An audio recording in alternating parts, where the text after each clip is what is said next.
Do that. Yes. Why, that's them boys from the Bearback podcast.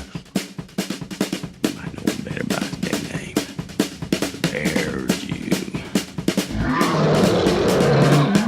Hello and welcome to the Bearback podcast. And I always say this, but I'm going to say it again. As always, we've got Brian Gallagher. And our guest this week is Davey Blaze. It's happening, Chips. I was on your, so I was talking this when we were coming in, and I was on your Wikipedia, and there's a move that I've never seen before. He talks about it. It was like in his finishing moves. So one of your finishing moves was. I don't think anybody's ever seen it before. It's absolutely shambolic.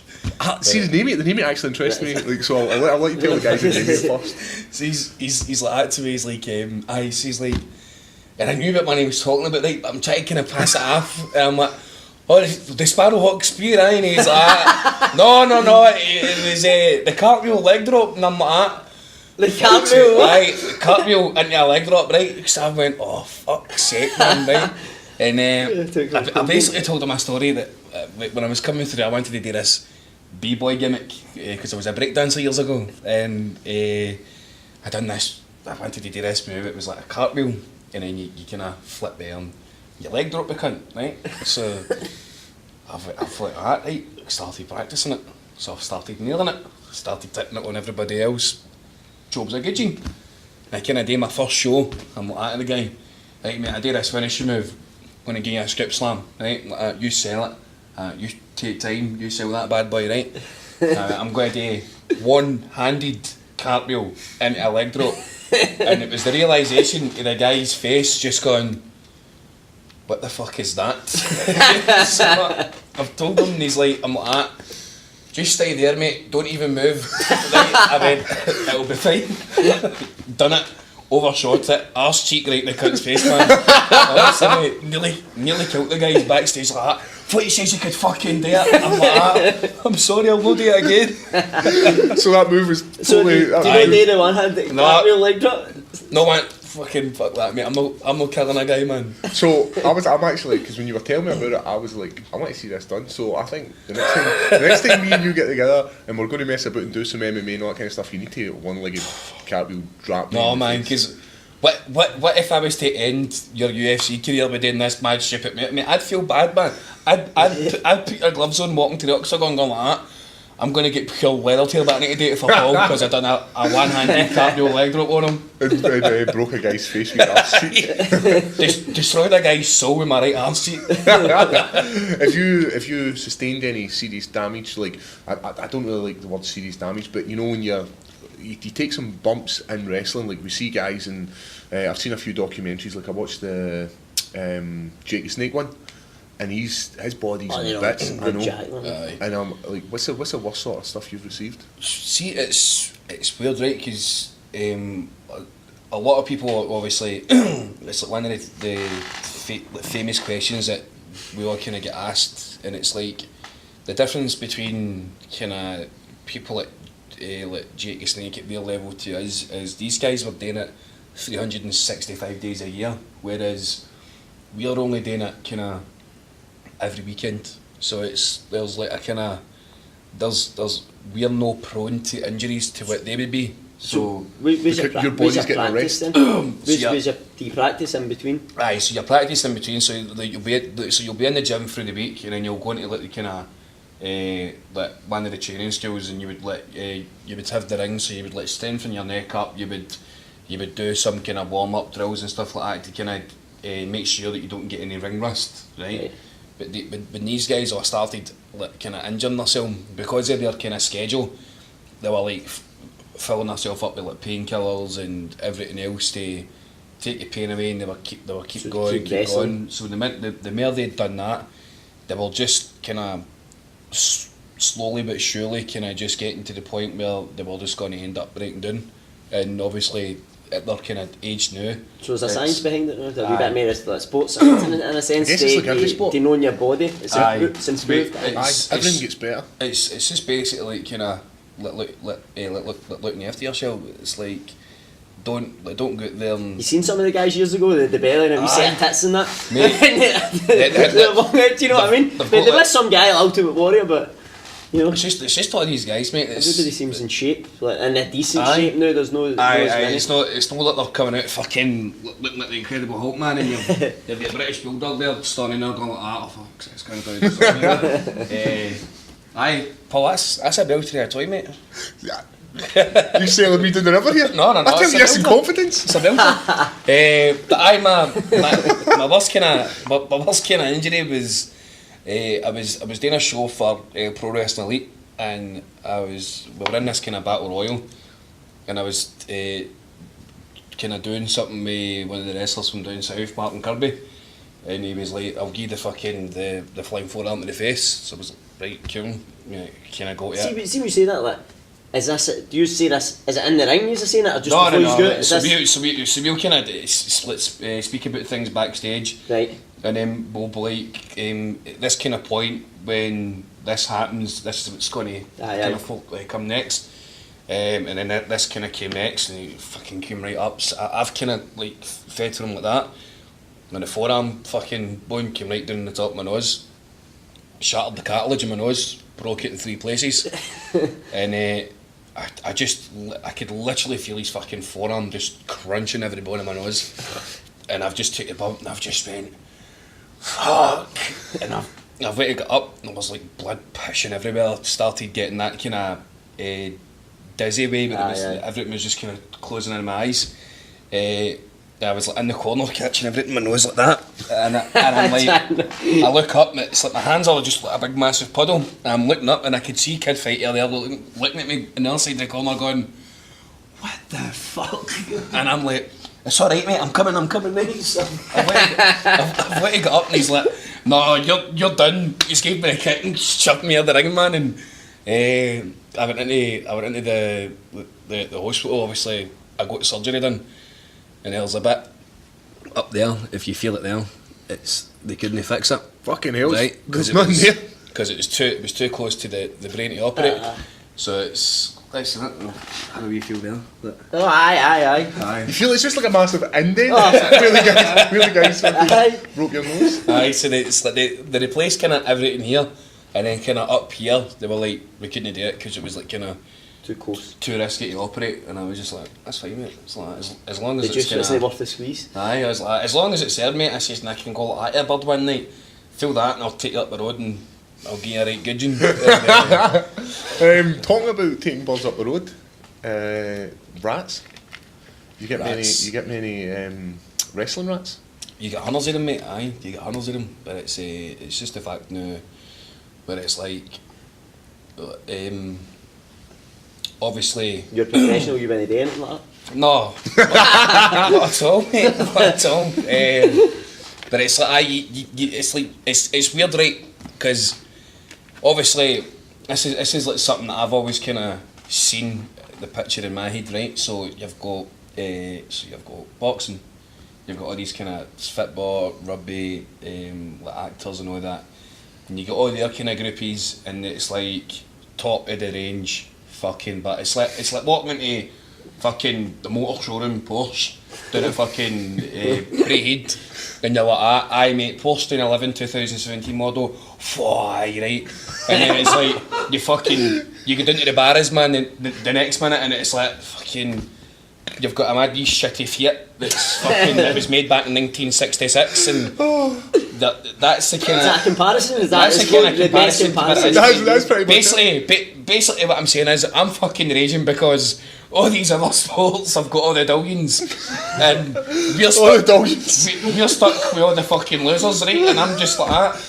No, so see when they come up and go like that, nah, you'll never get this. I'm like that, you're right, I fucking want to get it. I'm like that, away you go man, on your bike. So see the rats you've maybe seen backstage, did they know they're shiters? Did they know in themselves like the best of a bad bunch? They're not allowed backstage, but if they'll all kind of find out where we go for an after party, and then you see them all kind of waddling in, and it's like the fucking Walking Dead, and you're just looking at them going like that, like anywhere we go, you can never run away, right? It's you just see them wading in, and you're just like at yourself, man. What the fuck have I got myself into?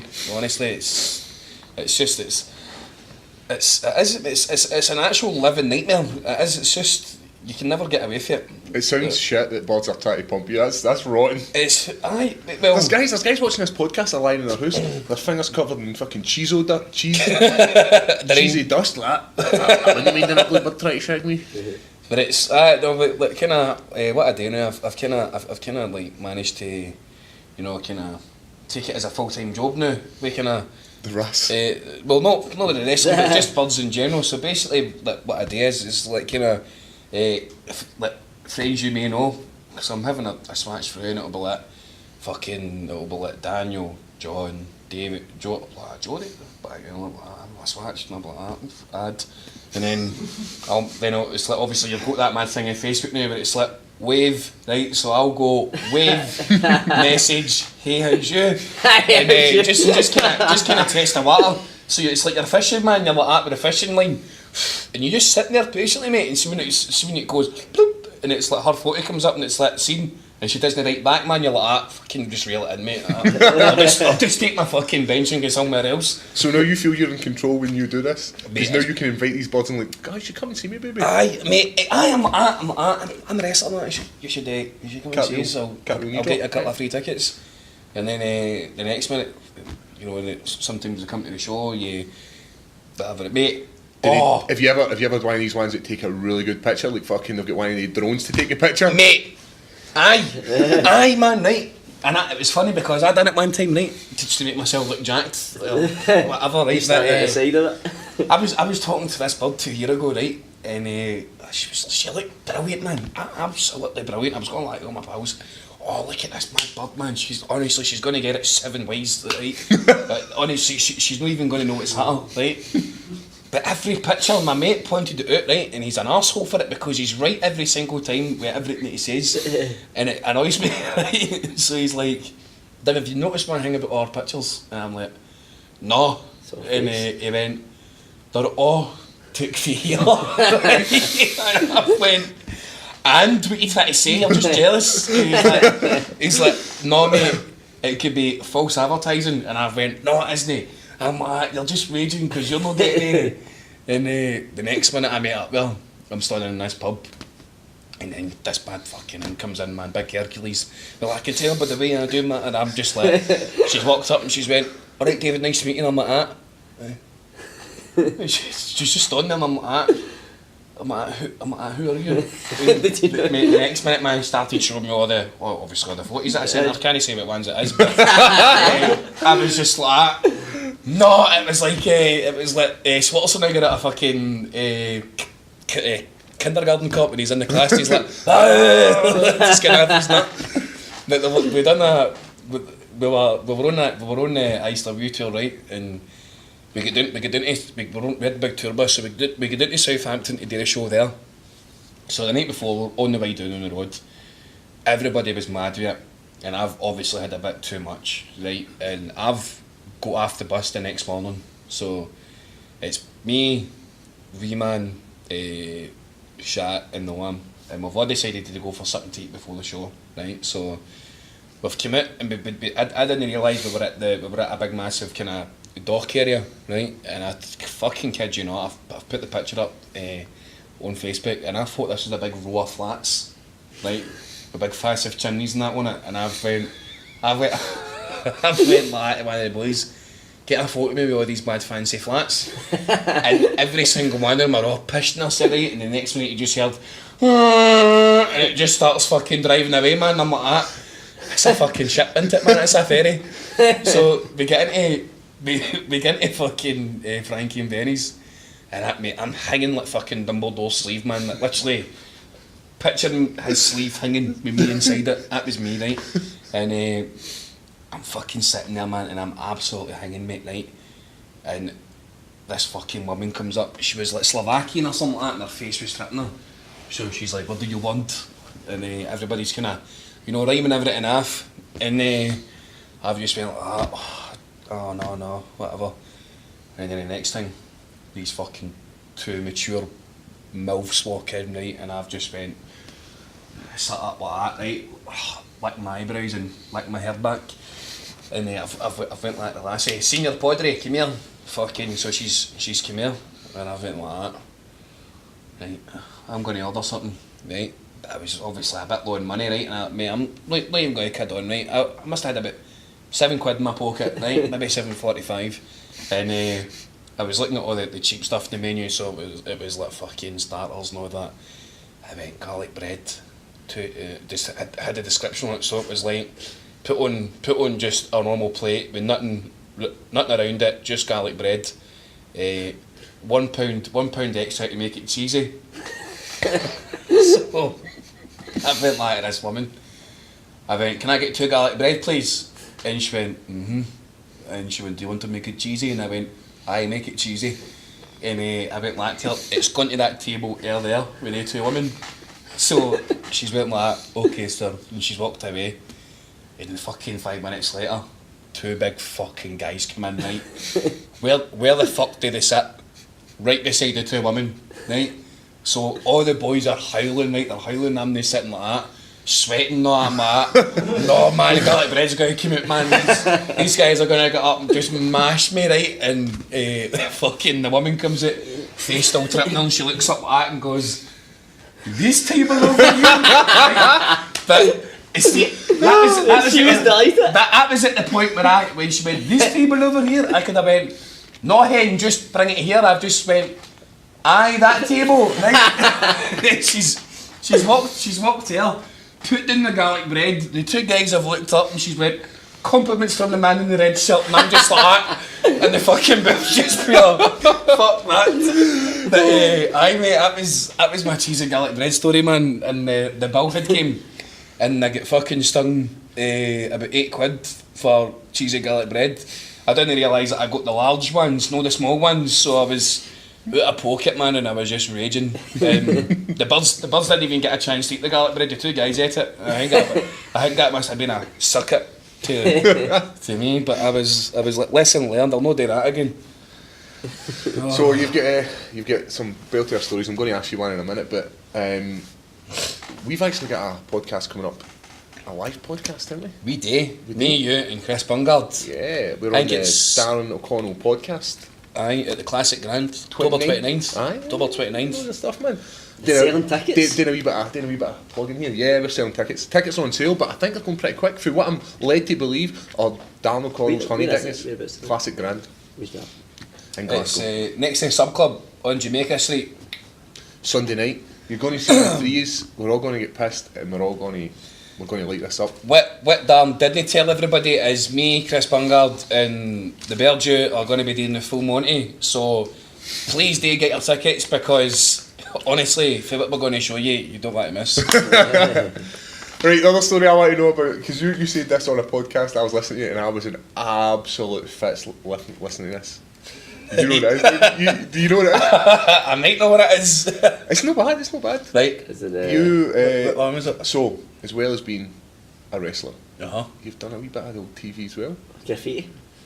You've done a bit of graffiti before? You were on So take me out, is Take it? Me Out. Take me out. So for 1 second, I'll just break this down. For anybody who doesn't know, Take Me Out's like a dating show. It's like they get all these desperate women. Because I say desperate, right? They're worldies, right? They're They're fame hungry. Gagging. They're fame hungry, and they're a wee bit bobby hungry, right? Aye. So. Attention hungry, Aye. they're all trying to... And Garlic bread hungry. Garlic bread. And Paddy McGuinness says a few wee lines. Hey, I'm a cheeky wee chappy. Hey. And you applied for this and you were successful enough to get it? Well, aye. Well, basically, years and years ago, I used to do a thing back in the day when I had the 6-pack and that, you know. I was a buff butler, and basically it was the uniform for the job was just basically you wearing an apron with the arse cut out at the back and no pants on. So obviously it was very fitting for me, right? Because I love walking about in the scud. But so the company got applications through for Take Me Out, and they were like, who wants to do it? And at this time I was doing wrestling, so I was like, light bulb clicked. And I went, exposure for the wrestling, out and about, get me the bookings. put the wages up, you know, living the high life, right? So, went and applied for it. I get fucking word back, right? Be at the Novotel in the town for 9 o'clock. I'm like, mate, what? Walked in, suiting that on, shaved head. Looked like an absolute criminal going to club. But, walked into it, I felt like, David Coyle, you know, Scottish Savage, here for the tapings. And she went right into this room here, and I've written, and I kid you not, mate, right, it was like fucking Hollywood. These big, good-looking cunts, sculpted like Greek gods, long hair and all that, fucking clearly they've just used half a fucking bottle of Div in their head before they've come out this morning. And I'm standing there, pale white as a dog shite, and I've just went, there's no hope in hell, man, I'm getting this. So I went in first, and the guy's like that. So you literally do a walkthrough coming down the lift, right? So the guy's like, right, so you're going to come down the lift, which one do you want to commit to? And I was like that. Stick on a bit of Spice Girls, mate. I want to be your lover or something like that. So I'm coming down this pretend lift, right? I'm like that. They're living it up, man. And fucking, I come out and I went, I started getting into Ric Flair walk and fucking, yeah. But they've got this mad board behind me, right? And it's got 40s of lasses on it. So this is meant to be the lasses that are standing on the mad buzzers. And the guys went like that. Right? So you've had 14 lights go out in the first round, and I turned around and went like that to him. At least give me a compliment, mate. And he just went, take this seriously, so I'm like that. Right? You must have thought highly. He's like that, and this mad try thing. He's like, you've had 14 lights go out. You're now at the second round, another 3's out it. You've made it to the third round. Go and kind of tick off what lassies down to the final 2. Ticking off 4 of these lassies one by one. And he's like, what do you not like that one for? I was like, she's got mad Sailor Jerry tattoos, man, I don't like that. I like the old tramp stamp, live at the old site. And eventually I get word back. I was at my mall one day, right, so I get word back now. I don't, at this point in time, I didn't know what shortlisted meant, right? I thought it meant like kind of, unlucky mate, maybe next time. So I've got a phone call and I'm at my mall. We're in this mad fucking shop, right? Fucking all these women and all that. I get a phone call. I'm like that. Yes, aye. This is David Coyle speaking. And he's like, blah, blah, blah. He's like, just to let you know that you've been shortlisted from 3 other people. I've just went, that's absolutely fucking gutting, mate. I'm absolutely sorry to hear that. And you can hear the guy on the phone, mate, trying not to laugh, right? I'm like that. What I'll do then, maybe next year, mate, I'll come back and hopefully I can get through. But the guys just burst out laughing. He's went, David, do you know what shortlisted means? And I'm like, no, not at all, mate. Right? He's like that. It means that you've got through into like the kind of final 4. So I'm in this shop going like that. You fucking dancer, yeah. My man's like that. Why you shut up, man? I'm like that. I just get in to take me out, like pure getting off, man. Up. So we do they fly me down and all that, right? And they flew me down on the Wednesday, and I wasn't filming it on the Friday, so I was watching all the show and stuff. All these other guys, and then it fucking came to my night, didn't it? So I'm new used to watch this, and I used to go, look at this fucking fanny coming down the lift. I'm like, let's state you, man, shouting at my telly. So my turn comes, right, and it's just, I've not even noticed, and I'm standing in the lift. I'm wearing this pink salmon jacket, man. These skinny trousers that I couldn't even fucking move my boys in. I'm standing at the top of the lift, right, and I can hear Paddy talking. And then I've just went, realisation, oh no, I'm this fanny coming down the lift, man. And then Paddy's like, single man, reveal yourself. The lift starts coming down, I'm like that, holding on to the boys. And I'm like that to this guy, I'm like that, like mad guy, mad walkie-talkie inside his face, right, I'm like that. Mate, I think I'm going to take a heart attack, man. Guys like that. Mate, you're fine. He's like that. Just dance, man. He's like that. Do something, dance.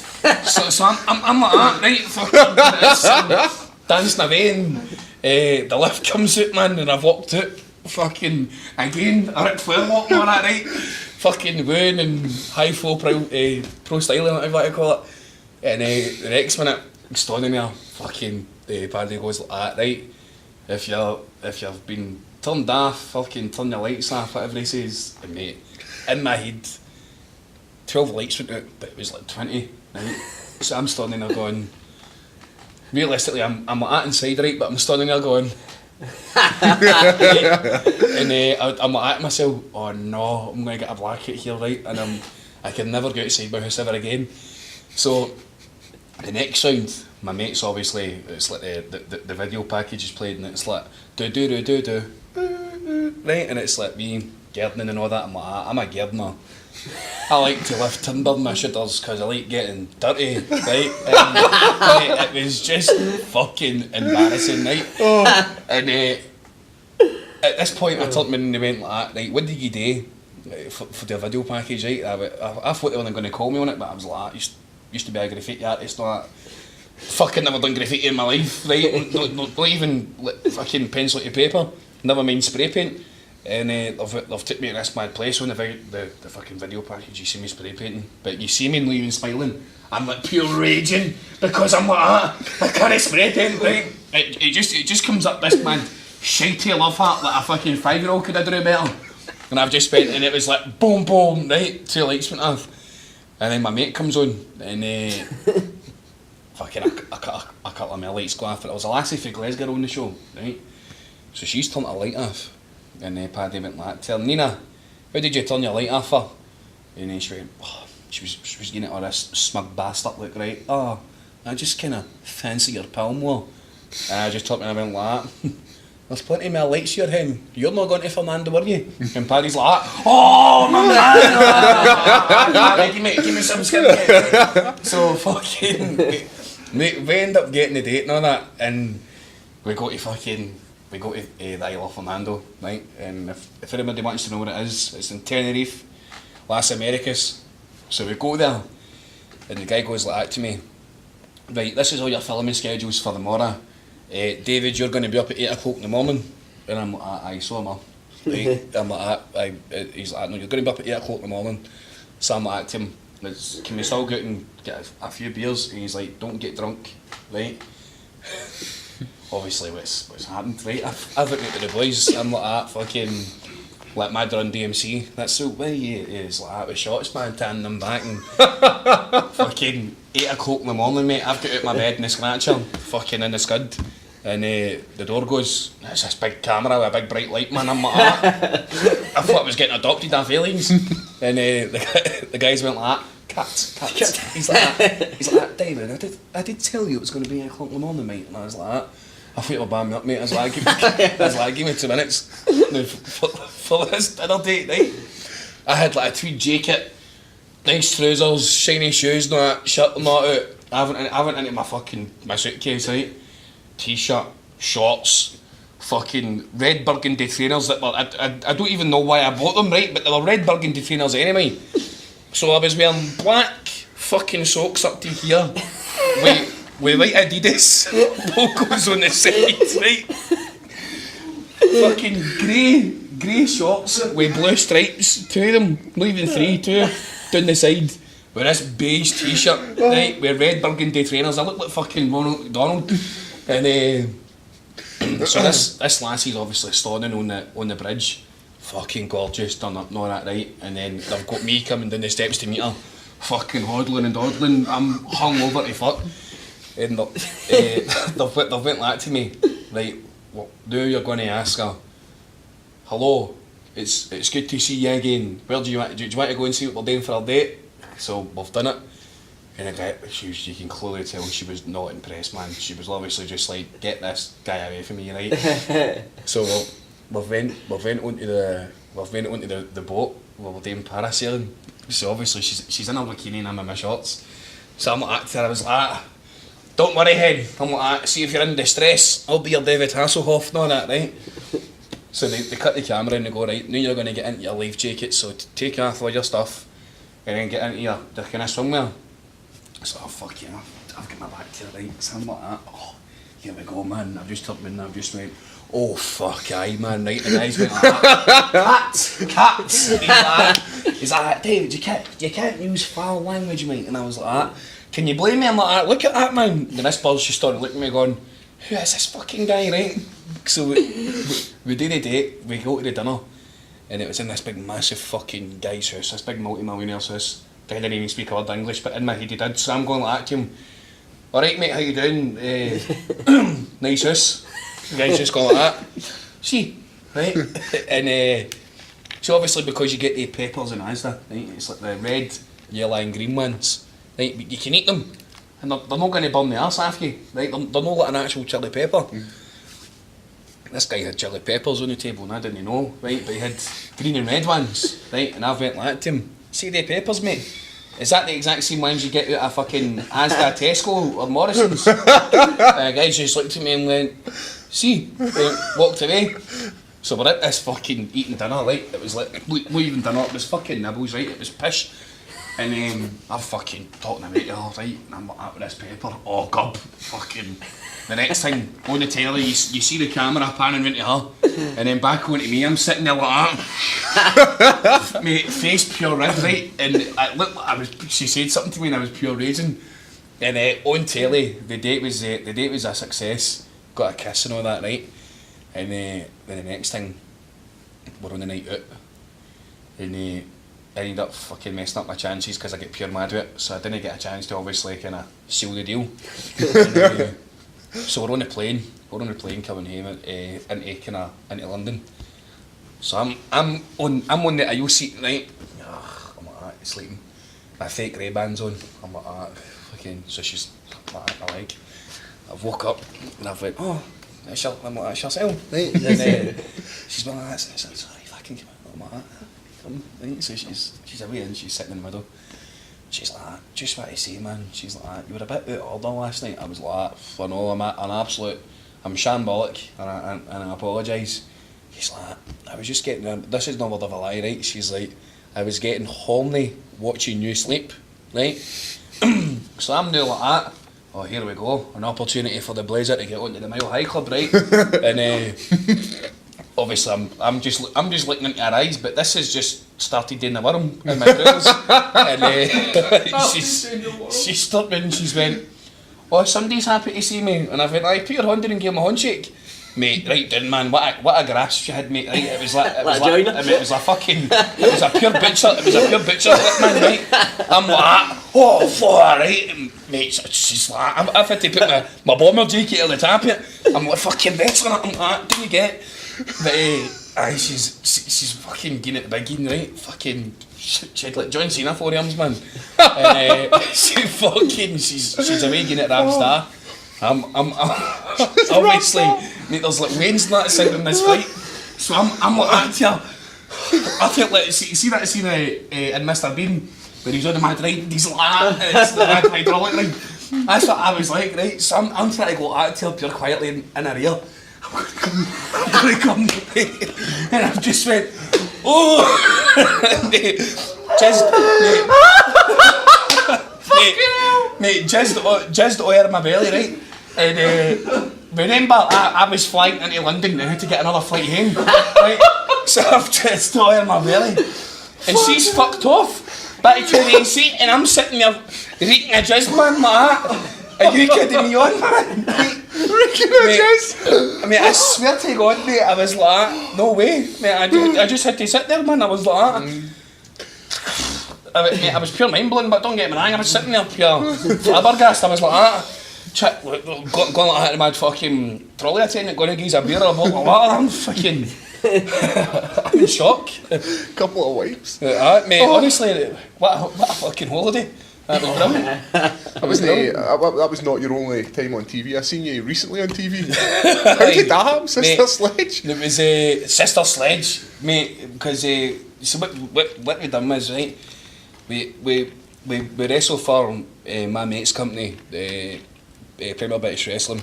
So they've got a contract for the Velodrome up in Inverness, where every year the Velodrome comes, so they go up and do the wrestling. So we were all having it was me, Chester, Molly Spartan and Wolfgang. We were all having a kind of look at the lineup for the gigs and stuff. And on this Thursday night, we were heading through early, and Chester's like, you've got Sister Sledge, Franz Ferdinand, Nora. I'm like, Sister Sledge, you right? He's like, aye, do you know who they're? And I'm like, aye. It's the guy that goes, celebrate, and he goes, no, that's fucking Killing the Gang, mate, right? So I'm like, right, okay. So he's like, Sister Sledge is fucking the birds that go wee. Oh, I'm like, family. Right. So we've got the artist band, so it's like Access All Areas, and I loved Sister Sledge when I actually found out who they were. So fucking, I was like, I can't believe I'm going to see Sister Sledge, man. I'm stage side, right? I'm like, fucking body popping and everything, right? And I'm like, to them, I'm like, imagine I got up to dance with him. This guy comes in and he goes, hey man. I'm like, hey man. He's like, you want to go up on stage and dance? And I was like,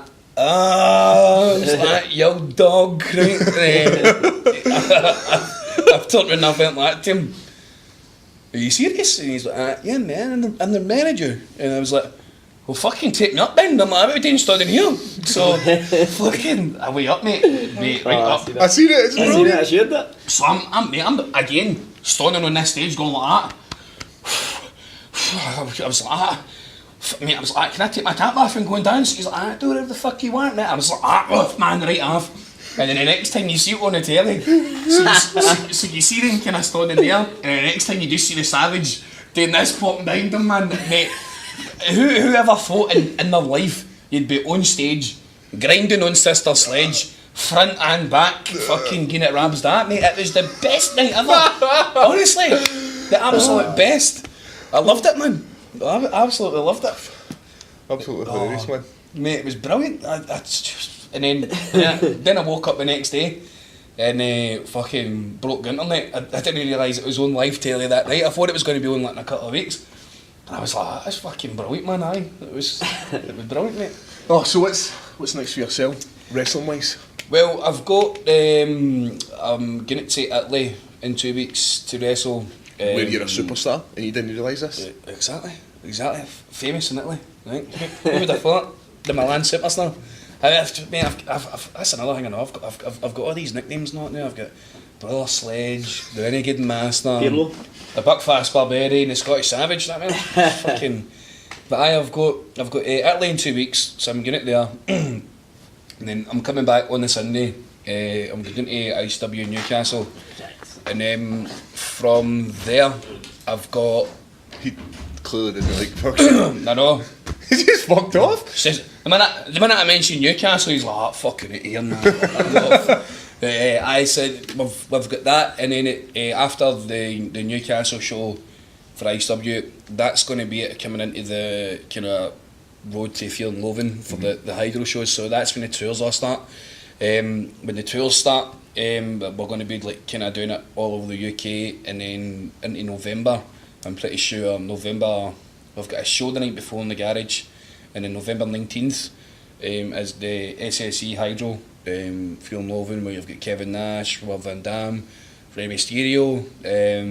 ICW is bringing in some big names to the UK, isn't it? And they did that last time as well. It's honestly, it's mental, man, because it's like when I was younger, even all the rest of the guys would say this, that even though it's like there's times where we all try to kind of play it cool and whatever else, you watch all these guys on the telly when you were younger, you would have never have thought that in years to come you would share the same locker room, the same wrestling ring as them. Do you know what I mean?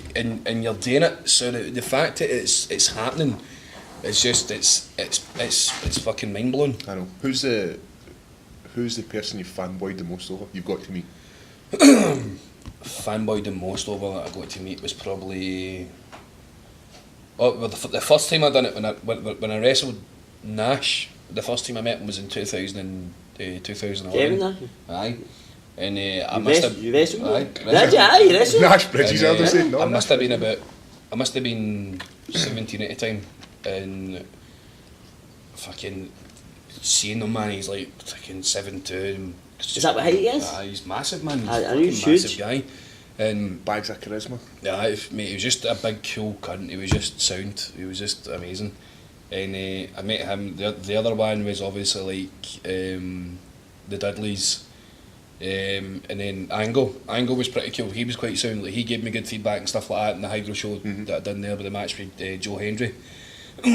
But obviously, like I've met other guys recently, like Jack Swagger. I've wrestled kind of MVP, met Mick Foley, I've met like Ram Dam years ago, Rob Van Dam, sorry, years ago at 1PW, like Ric Flair and stuff like that. So I've met like a good few people like, in my career, and it's just been.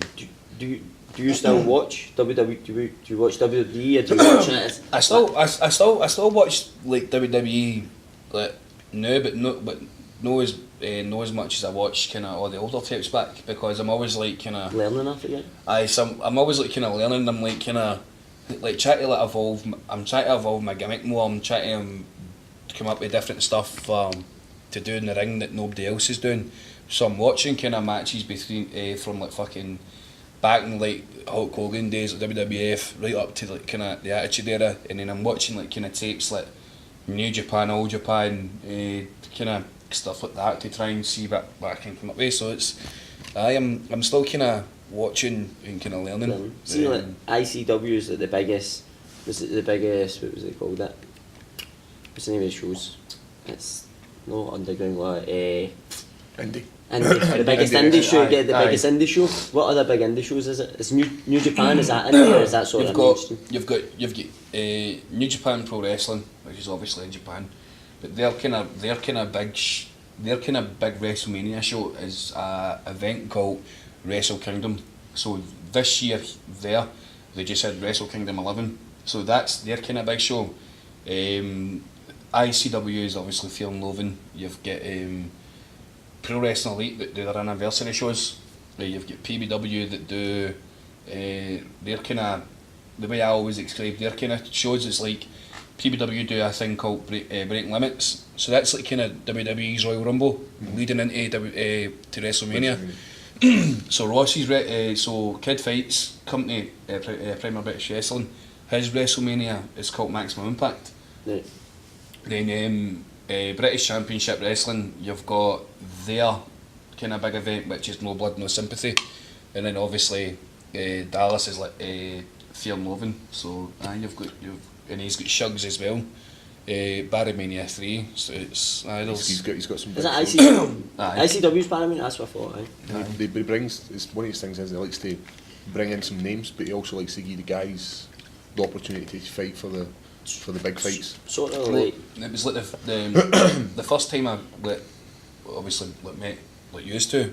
It was like him and referee were saying we're going to get this guy coming in. He's doing quite well in the MMA kind of circuit. He's gone to like UFCs. He's got like an opportunity, and I was like, who's the guy? And they were like Paul Craig, and started showing me some of your stuff, and I was like, fucking hell, that guy's absolute fucking bear. I was like, when am I getting to work with him? Never realised it was that night. Mm-hmm. He's like, he's coming. He's like, he's going to do a hang with you and the wee man and stuff, and it's going to kind of kick off, and you can start coming in there. I was like, fucking hell, I'm going to get to look at a guy in the UFC. I'm like, this is fucking brilliant. And it was brilliant. Like, when we done it in the ring, the wee man ripped me. Aye.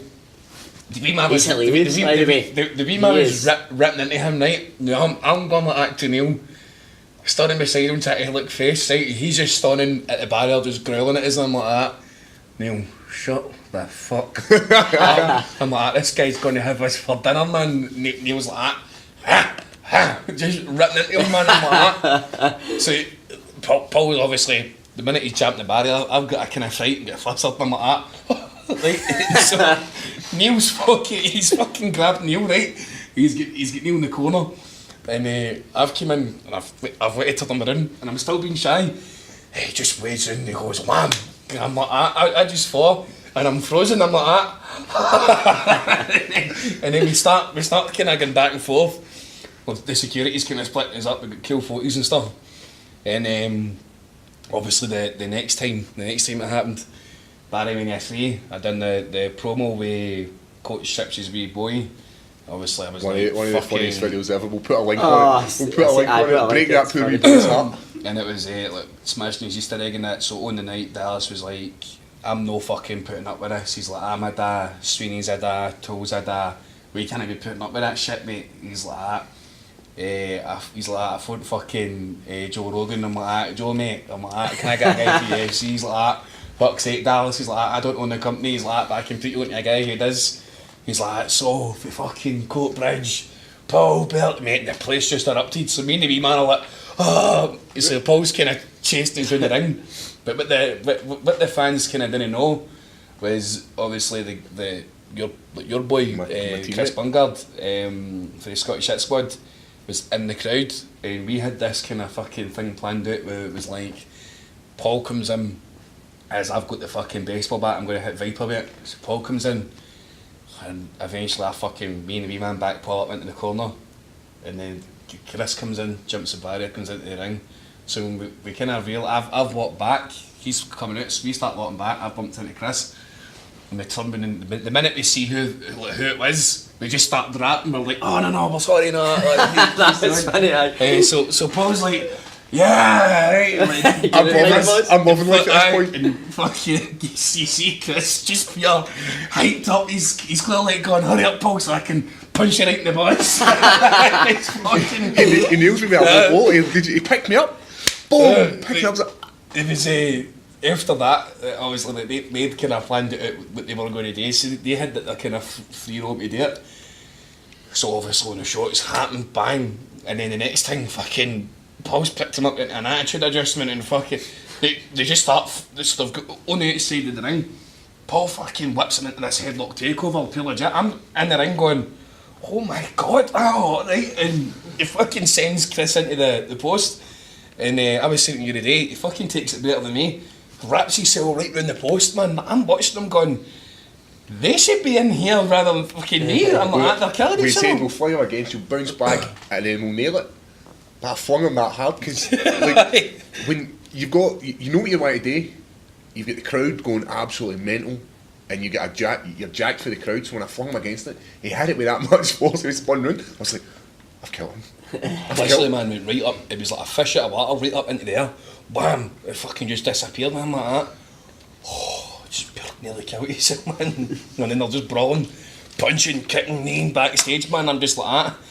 I'm just going to go back to the pretend stuff, man. Fucking grab Viper. But Aye, yes, that yours was- is so much more dangerous than yours. Oh, mate, Like it's... some of the stuff you guys are doing is incredible. Like the high flying stuff, the slams, the. Who was it we went to the ICW? Oh, it's Kenny Williamson. He just launched Kenny, himself but off in. there was somebody else as well. There was a couple. Oh, there was the- it opened the one of the ones in the garage. They opened. There's like 4 or 5 of them. They were Wee just guy with the flying beard? about. Wee guy with the beard. Oh, I think that was one of the... And is it Tornado or something like that? Or no, it wasn't Tornado.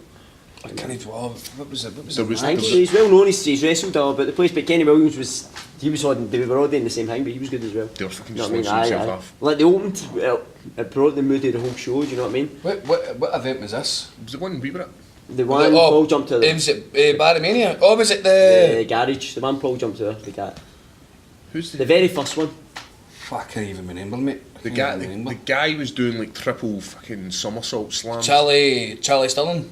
No. Might have been. Anyway, they were amazing. Maybe they're good. Aye. Who is it? Nah. Anyway, Aye, yeah, amazing. aye, But these good, aye. the guys are mental. They guys just launch themselves off any shit.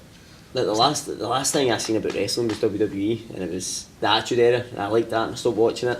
And then like, we're getting into ICW, and there was some laughing and everything. So I was a bit sceptical. And the first time we went into it, it was the bars. It wasn't Baramania. Aye. But I was just in stitches It the was whole show. I was like, this is amazing. Oh, the Hulk! He's going for the pin. He's going for the pin. Oh, you fucking... There's my Stone Cold line down going to his bed, man. He's like, give too many stunners out today. When he's coming in. Aye, it was just funny. It's just like, I'm like, it's for adults. Do you know what I mean? Aye. ICW is just made for adults rather than kids. It's the you part. know. It's the parts part. are It's ladies. the promos you guys cut which make it. I think it's because it's like it's real. That's what makes it so good. It's no this fake put on. No. Who came up with your Darcel's Avon? Oh, I think it was either a fan or one of the boys, and it was like on the hydro, on the big banner thing. I seen that. It was like your dad sells Avon. It was just a fucking pop. But the promos that we were talking about, when we were ending after the feud for Shug's house party between me, V-Man and DCT and Coach, the Kiss My Arse match, the V-Man's like that to me, he says, you see, I've got this promo in mind at the start. He went, kind of say it to you, and aye, right, cool, go for it. And so the wee man's like, I'm going to say something in the lines like, aye, coach, you know, when we win this match, I think it was something like in the lines that, when we win this match, when you fucking end up kissing our arses, your wee boy's going to be embarrassed because he's got an embarrassment he had, and I'm like that, embarrassed. So the wee man's went, aye, embarrassed, right? And he goes, it's going to get to the point at the end of this match, when we win, we're going to need to fucking do an Angelina Jolie and dop tap whimpering wee shit. And mate, the minute he said that, man, I literally, mate, burst out into laughter. I was like, no fucking way. When he done it on the live show, I was just, mate, because I knew it was coming, so I'm like that. And when he said it, mate, I just started pure buckling. I was like, do an Angelina Jolie, man. I was like, what the fuck? So, see when you've seen you coming up with these promos, do you normally just sit down and bounce ideas off each other, or how do you, or do you go to yourself and be like, I've got a fucking idea? Usually what would happen is if you see, like, you would backstage, so you would have like a pre and a post, right? So you would come up with like the kind of pre one first. You would come up with like kind of what you're going to say, then you would say Is this like a week before the show, or is this like? No, you would do it on the show. You on the night of the show. On the night of the show. So you would do it like you would do your pre one, you would have your match, and you would do your post one, and you just kind of they'll kind of tell you the kind of fundamentals. This is what we're looking for. Put it into a promo, and then. So you used to cut your own promos. So all the guys cut their own promos. They say that about WWE, didn't they? They say they don't have a freedom anymore, and they've got writers. WWE, and they say that's a bad thing. Was like Stone Cold and all Freddie these Prinze guys. Jr. not writing for them at one point? You know this better. Freddie Prinze Jr. was writing. Aye. So Stone Cold was his own gimmick, a couple of other guys. See, obviously your bigger guys like The Rock. The Rock and all that. They'll all say their own promo, especially obviously The Rock, because The Rock's obviously made himself to that kind of point where we like his kind of gimmick, his chat and his banter and all that. It was more or less him. It was just coming up with it. But for most of the guys, it's like when the most of the guys plan their matches, it's like an agent. They'll have an agent, so the agents will plan out all their stuff. Aye, and then they'll have guys that will write out their promos and tell them, right, this is the promos. He's need to Foley. Go and read the dialogue, and then come back, and then go out there and practice it, and then that's kind of how it happens. I heard the guy Jim Ross, he was talking about it, and he was saying it's a bad thing that people having to get that creative freedom. Do you know what I mean? Whereas like you're not getting guys like Stone Cold because of this. But then you're going to have guys who are big, massive units and really good at wrestling who don't have that ability to come up. That's the thing, because you need to kind of think about it. If they have a guy, say for instance, it comes out at fucking SummerSlam, and he's supposed to cut this promo, but they give him his own free will, and he just comes out, looks into the camera, and he fucking doesn't know what to say. He says something that's no. So they've got to kind of have it like that's overrated. No, we can't have anybody fucking up or getting overzealous. We're writing the promos and that's it. So, aye. Stealing the mic after the presenter. Well, we just seen as we were driving over here, we were watching Roman Reigns and CM Punk. No, CM Punk. I'm CM Punk in the head. John Cena giving Roman Reigns his ass, man. Aye, it was froze. It was apparently like after watching it, it was like it was their promo, right? And it was this kind of it was a contract signing between Roman Reigns and John Cena for the contract signing for their match at No Mercy. But it was like obviously in wrestling, everything's all kind of planned out and whatever else. To make a feud good, right, you would say to each other, right, here's the kind of boundaries that we're going to give each other. Don't fucking step over them. This is what you can say, this is what you can't say. Just go ahead for it and then shoot on us, because we need to make it kind of interesting for the fans to believe in. So, like Roman Reigns and Cena had done this fucking segment that well that it broke out of the internet that fucking everybody was going like that. Oh, this is going to look pure tasty and everything else. But really, they just literally fucking pulled the cotton wool out of everybody's eyes and worked them that good that now everybody's kind of believing that it's they've just went out and destroyed each other and fucking it's this big massive beef when it isn't. But that's how you get people interested in it. That's People it. are interested unless you've got a story, unless you've got a backstory. If you're going out there every night or every weekend and blasting a guy, and you could be the best wrestler in the world, but unless you've got invested time into it, you're not going to. That's what I say to fucking. That's what I say to DCT and Coach. I went. When we do this promo, you need to think about all the other guys in the roster who are in better either angles, storylines than us. We need to try and make this storyline come from here to here. Between here and here, we've got this stage that we're at the now, and then this is a stage leading into the Hydro. If we want to get to that stage and get us from here going to here, and everybody looking at us on a different level, and if we want to fucking go into a good thing at the Hydro, we need to kind of Sell it properly. we need to kind of be worth it. So I say to them, I says, on the promos and whatever else, I don't mind it, Wee Man doesn't mind it, I'm sure you won't mind it.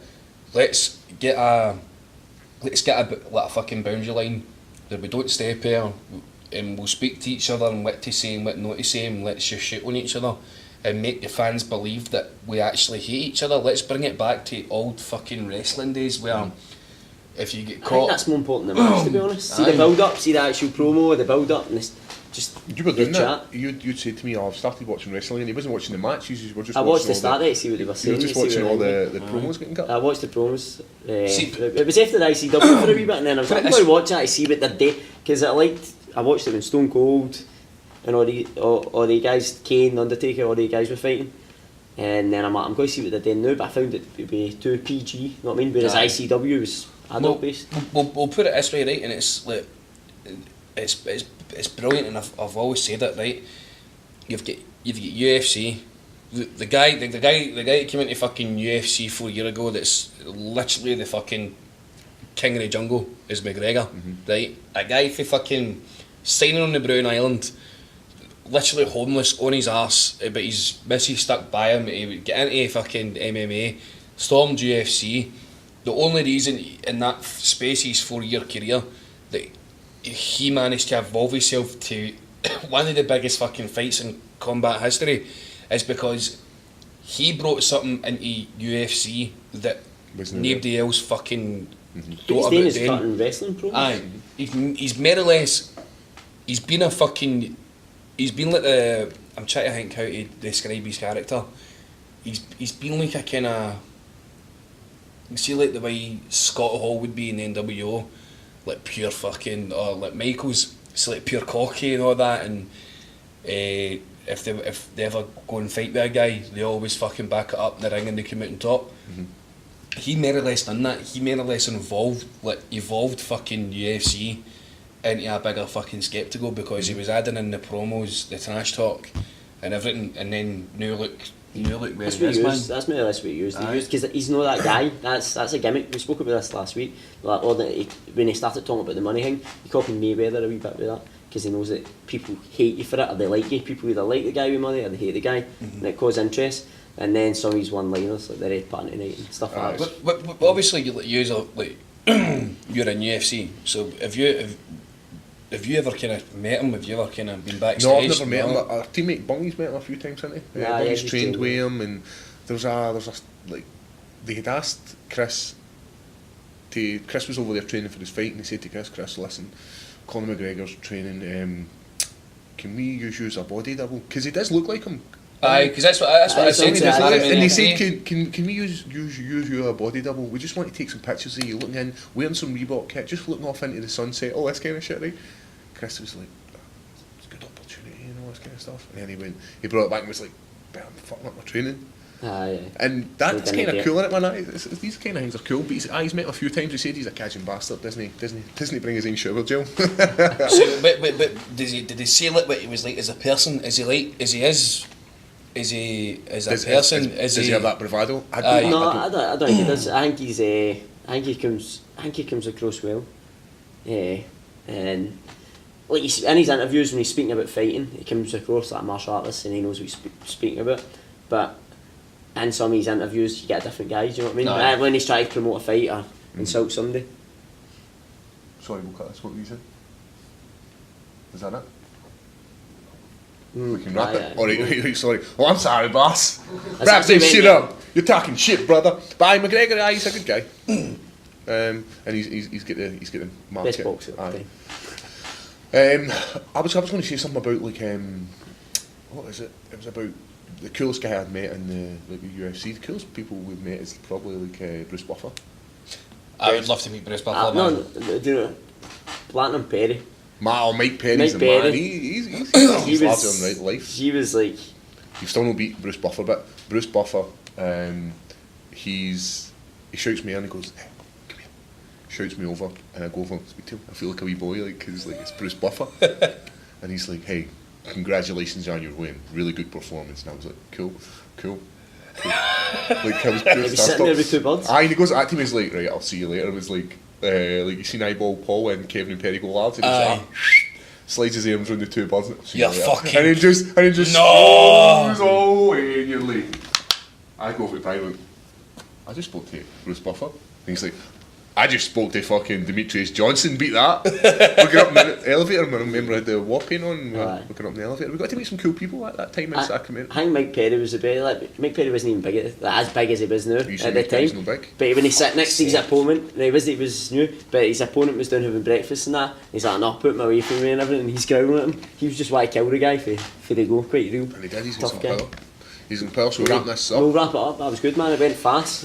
Wrap it up. Aye, so I'd like to thank you for your time, man. It's an absolute pleasure. If you like this podcast, then get some tickets. He's at The Classic Grand, October 29th. Phil Monty, He's got a the belt Bear to Jew, a story. the Savage, and the fucking bad guy. He's got a belt to do a story about as a wee boy. Hi. That my dad nearly fucking whipped my ass about, so you can hear that at the live show. But I thank you very much for your time. Gary Thompson, thank you very much. T-Boz, thank you very much for the sound, guys. And remember, what was it, wrap up before you slap up? Oh, that's Tim Westwood. You Keep it bareback. Keep it bareback. Keep it Bearback.